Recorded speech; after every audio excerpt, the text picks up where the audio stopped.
quelques informations, parce que ça avance en fait, hein, ça avance, même si on n'est pas très nombreux.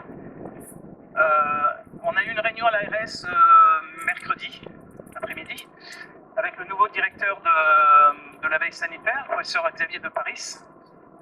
Je lui ai envoyé le compte-rendu tout à l'heure de notre séance, puisque par habitude, l'ARS ne fait jamais de compte-rendu. Donc nous étions deux membres du collectif Médecins 974, et puis une membre, ou un membre, je ne sais pas comment on dit, de collectif Parents Info, Parents 974 Mobilisation. Nous avons de nouveau une réunion mercredi après-midi au rectorat. Quand je dis nous, c'est le collectif Parents qui a pris, et parce qu'ils se démènent comme des malades en fait, le collectif Parents 974 Mobilisation, qui a rendez-vous avec toute une équipe du rectorat pour savoir si on peut faire une étude témoignant de la problématique des enfants avec les masques. Voilà. Alors, qu'est-ce qu'on a dit à... Je prends l'habitude maintenant de jamais donner le nom des personnes, parce que ce qui m'intéresse, c'est la fonction. Au nouveau directeur de la veille sanitaire, d'abord, je pense que c'est un monsieur qui est bien, qui connaît beaucoup de choses, mais il n'a pas arrêté de nous dire ce n'est pas mon opinion personnelle, je ne fais qu'obéir aux ordres et c'est totalement légitime, on ne peut pas lui en vouloir. Vous m'entendez là, suffisamment? Qu'est-ce qui est prévu de faire? Alors, tout d'abord, est-ce que vous pourriez vous mettre par petit groupe de 6, s'il vous plaît?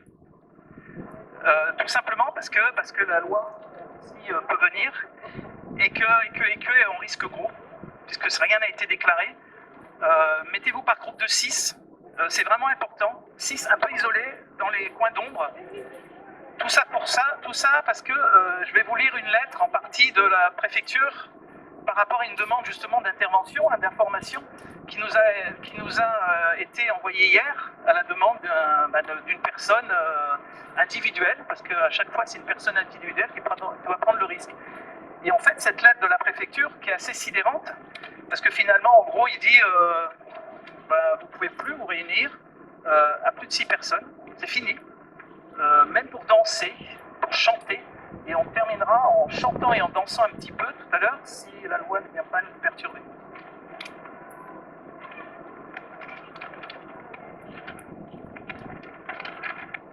Cette lettre de la préfecture date du 19 mars 2021, c'est hier. Hein. Alors vous nous avez transmis, etc., une déclaration de manifestation dont l'objet est le rassemblement de 150 personnes sur le parvis des droits de l'homme le 20 mars prochain, c'est aujourd'hui, afin d'y pratiquer une activité physique et sportive. Alors moi, en tant que docteur, déjà, qu'on m'interdise de faire pratiquer aux gens une activité sportive et physique, déjà, en tant que médecin du sport, ça me gêne, c'est un peu gênant. Le décret du 16 octobre 2020 interdit les rassemblements de plus de 6 personnes sur la voie publique. La décision du Conseil d'État du 6 juillet 2020 précise également que la liberté de manifester et de s'exprimer doit cependant être conciliée avec le respect de l'objectif de protection de la santé et du maintien de l'ordre public, etc., etc. Ok pour la France hexagonale, mais à La Réunion c'est particulier parce qu'il y a des variants. Vous avez entendu qu'il y a des variants. Et je ne sais pas si vous avez entendu l'émission de Réunion Première, il y a 2 jours, où ce monsieur, le nouveau directeur de la veille sanitaire, a dit clairement texto, hein, vous pouvez retrouver la vidéo, le variant il ne tue pas plus, il n'est pas plus contagieux que les autres, le variant sud-africain. C'est un monsieur qui a le courage de dire ça, quand même, parce que c'est pas facile. Hein. Donc ça veut dire que cette lettre n'est fondée sur aucun argumentaire, puisqu'il met cette situation préoccupante aggravée par l'apparition de variants actifs dans nos départements, variants sud-africains. Donc moi j'écoute la télé de temps en temps, et donc j'ai entendu monsieur le directeur de la veille sanitaire. Aussi, compte tenu de ce que je viens d'évoquer, et après avis de l'Agence régionale de santé. Dans le courrier qu'on a fait ce matin, on a demandé qui, à l'ARS, a donné suffisamment d'argumentaires pour dire qu'il y avait danger pour la population de se réunir à 150 personnes. C'est pour ça que si je vous demande de vous séparer par petit groupe de 6, c'est justement pour ne pas être embêté par ça. En gros, pour pas que je sois embêté. Donc si vous ne bougez pas, je vais être embêté. Voilà, il y a des petits coins d'ombre, mais faites-le, parce qu'on est vraiment dans un monde qui est plus le même que ceux d'avant. Hein. Alors, qu'est-ce qu'on a demandé à la réunion de mercredi dernier avec monsieur le directeur de la veille sanitaire?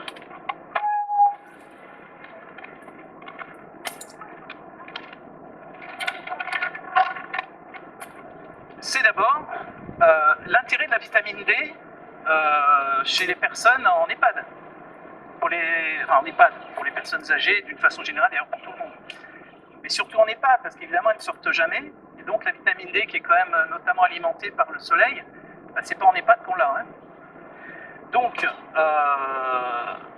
voir si c'était possible de donner une espèce de préconisation, pas une recommandation c'est la Haute Autorité de Santé, une préconisation qui serait de dire à tous les médecins, et notamment aux coordinateurs des EHPAD, s'il vous plaît, vous n'êtes pas obligé, s'il vous plaît, prescrivez de la vitamine D aux personnes des EHPAD. Parce que toutes les études montrent que c'est bénéfique en titre préventif et aussi curatif, préventif. Une étude randomisée d'ivermectine. L'ivermectine, c'est un antiviral, un antiparasitaire, qui est très utilisé en Afrique, qui a démontré sur des centaines d'études, et pour lequel l'ARS a reçu il y a donc il y a 2 jours, et par PDF il y a 1h12 minutes, le dossier de 90 pages qu'on avait fait, et qui montre que si on ne donne pas d'ivermectine, ça peut poser problème, parce qu'un jour ou l'autre, certaines personnes disent « mais pourquoi mon docteur n'a pas donné l'ivermectine ?» En tant que médecin régulateur au 15, hier j'ai régulé, avant-hier j'ai régulé, c'est un peu embêtant, parce que nous, quand on a des appels en disant « docteur, aidez-moi parce que je ne sais pas qu'est-ce qu'il faut faire », mais si, il faut faire. Vous restez chez vous, vous allez vous tester, et vous prenez du Doliprane, et vous nous rappelez si ça va pas. Voilà. C'est ça hein, qu'on dit en permanence, hein, tous les régulateurs du 15. Hein. Moi en premier, je voudrais aller à l'encontre de ce qu'on me dit de faire. Hein. Donc, cette étude randomisée, ivermectine versus rien, éventuellement ivermectine plus antibiotique qui s'appelle doxycycline, plus vitamine D plus zinc, versus rien, versus Doliprane. Il semblerait qu'il y a eu déjà une démarche de l'ARS faite pour demander à Paris si c'est possible de la faire. Un organisme qui s'appelle, et nous l'avons découvert il y a 2 jours, Reacting. Et vous regarderez ce que c'est que Reacting sur Internet, je suis tombé des nues. Ces gens de Reacting, ce sont les mêmes que le conseil scientifique, qui sont les mêmes du comité national d'éthique, et qui sont les mêmes pour avoir prescrit Remdesivir, etc. Donc ça tourne en boucle en fait. Et ça veut dire on ne peut pas faire de recherche en médecine de ville, c'est-à-dire avant que les gens aillent à l'hôpital afin de ne pas saturer les lits d'hospitalisation, sans la bénédiction de ces gens-là. Donc par définition, ils ne donneront jamais leur bénédiction. Donc c'est impossible. Alors si l'ARS, et vraiment ils auront notre soutien, Océan Indien, obtient ce qu'on appelle une RTU, recommandation thérapeutique d'usage, c'est-à-dire une autorisation aux prescripteurs de donner de l'ivermectine, notamment à La Réunion, puisqu'on ne sait pas ce qui se passe sur le variant sud-africain, ce serait déjà une victoire.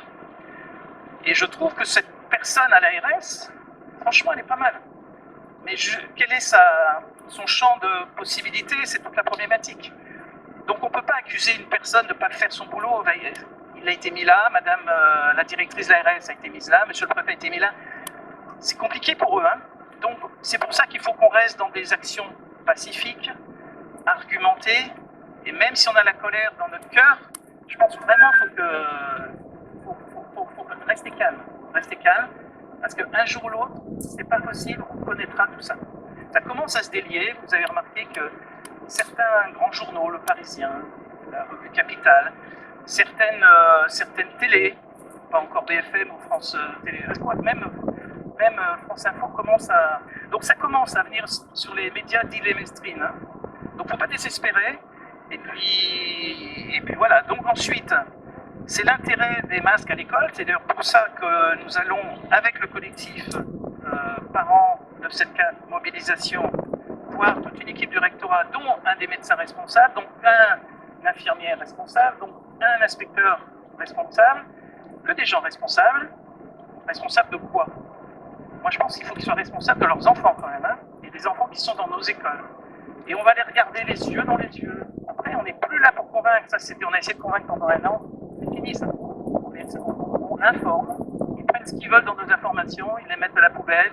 Ils le regardent le soir avant de dormir ou quand ils se regardent devant la glace. C'est tout. Nous, on est là que pour ça. C'est pour ça qu'il ne faut plus être dans l'altermoiement ou dans les aboiements, ça n'a pas d'intérêt.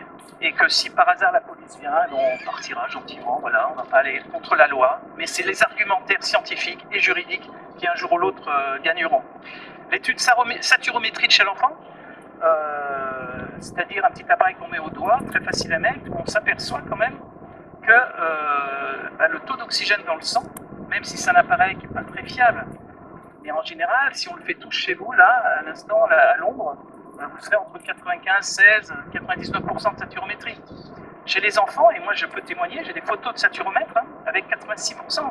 Alors, soit le saturomètre ne marche pas, okay, soit ils avaient un insuffisance respiratoire chronique juste à côté, et ils ont fait tromper le docteur en mettre le doigt sur ok, il n'y a pas de souci, on peut toujours penser ça. Je ne pense pas. Donc l'ARS, on a demandé à l'ARS de se rapprocher du rectorat, et c'est aussi une des motivations de cette réunion de mercredi, c'est de demander au rectorat, écoutez, nous on n'en sait rien si c'est vrai, c'est faux. Nous ce qu'on voudrait, c'est faire une étude in vivo, c'est-à-dire dans des classes à 35 degrés, sans clim, sans brasseur d'air, et 35 degrés à l'ombre, avec un masque porté 3 heures. On garde la saturométrie, c'est pas invasif, ça fait pas mal. C'est presque ludique pour l'enfant d'ailleurs, si on lui explique bien, ça peut être ludique. Et puis 3 heures après. 3 heures après, et puis on voit ce que ça donne. Et si ça donne des saturations à moins de 90%, moi ça m'intéresse en tant que médecin régulateur. Pourquoi? Parce que quand on a un enfant, ou la mère d'un enfant qui appelle au 15 là, et qui dit « mon enfant il a mal à la tête », mal de tête, vomissement, chez un médecin, c'est méningite jusqu'à preuve du contraire, ou une hémorragie méningée. Mais si la maman me dit écoutez, en fait ça va mieux depuis une demi-heure qu'il est rentré à la maison sans masque, vous pourrez peut-être penser, sans certitude, que peut-être c'est le masque qui donnait mal à la tête. Surtout quand des parents vous disent mais après 15 jours de vacances, ça y est, c'est fini. Merci docteur. Ouais, sauf que dès demain, c'est demain la rentrée, je crois. Non, après-demain. Et ben rebelote, quoi. Mal de tête, etc. Ça, c'est que un des symptômes, il y en a plein d'autres des symptômes. Notamment, évidemment, tout ce qui est anxio-dépressif. Et je ne pouvais pas savoir le nombre d'appels ici ou en France de gens qui viennent demander la mort à leur médecin.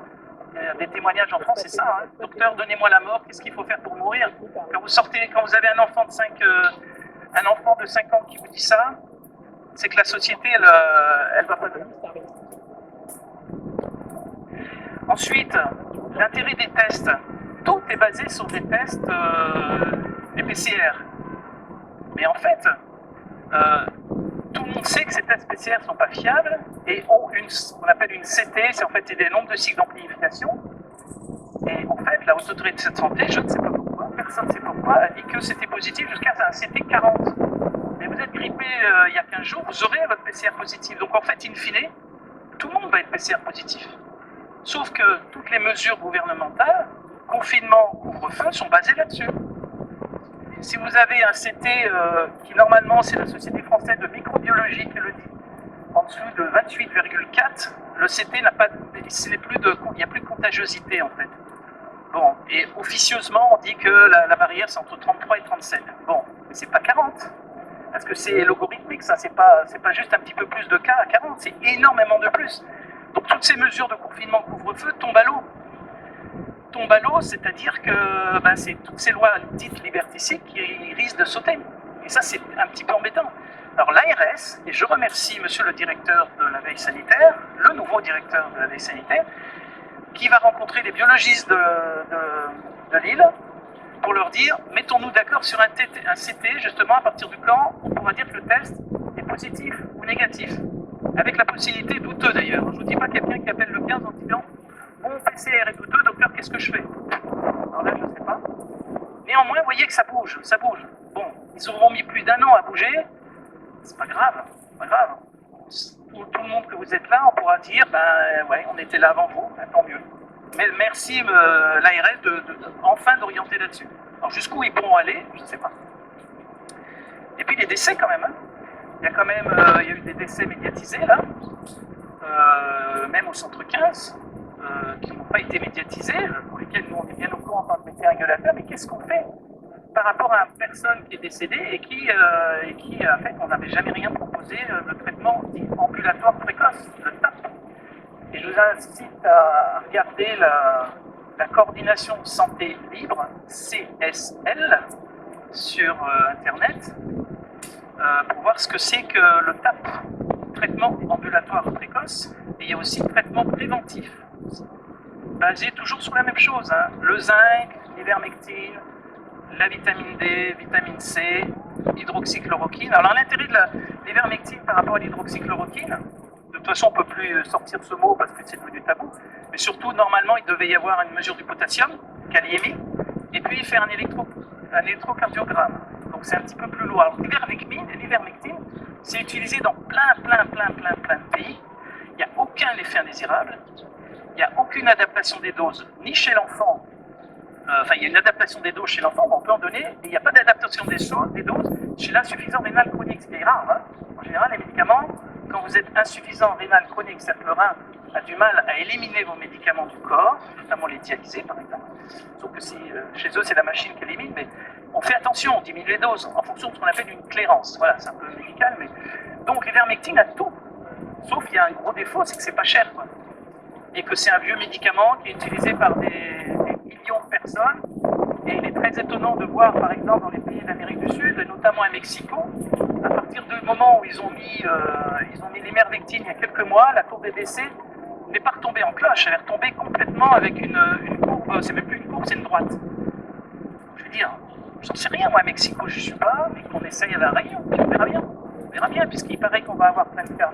Donc faisons ça, et j'ai quand même l'impression, c'est pas le cas de l'autre confrère qui tirent à la Réunion, mais j'ai quand même l'impression que l'ARS pourrait faire quelque chose.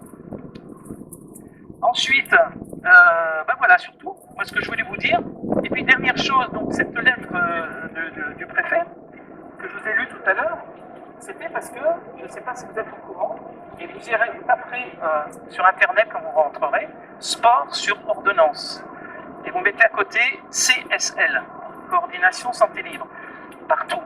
En France, dans des centaines de villages, des centaines de villes, vous avez des gens qui se regroupent, avec l'autorisation de la préfecture d'ailleurs, mais ici il paraît qu'on n'a pas le droit, bon. Avec l'autorisation de la préfecture, pour danser, chanter sur un chant de HK, que je vais vous faire entendre là. Bon, moi je suis absolument pas, il me faudrait des coachs pour bien danser, mais juste pour vous commenciez si vous avez envie d'organiser partout autour de chez vous, même à 6 personnes, parce que 6, on n'a pas besoin de demander à la préfecture. 6 là, ça fait 6 puissance, je sais pas combien. Donc, vous taperez, en plus c'est une superbe musique avec des paroles magnifiques.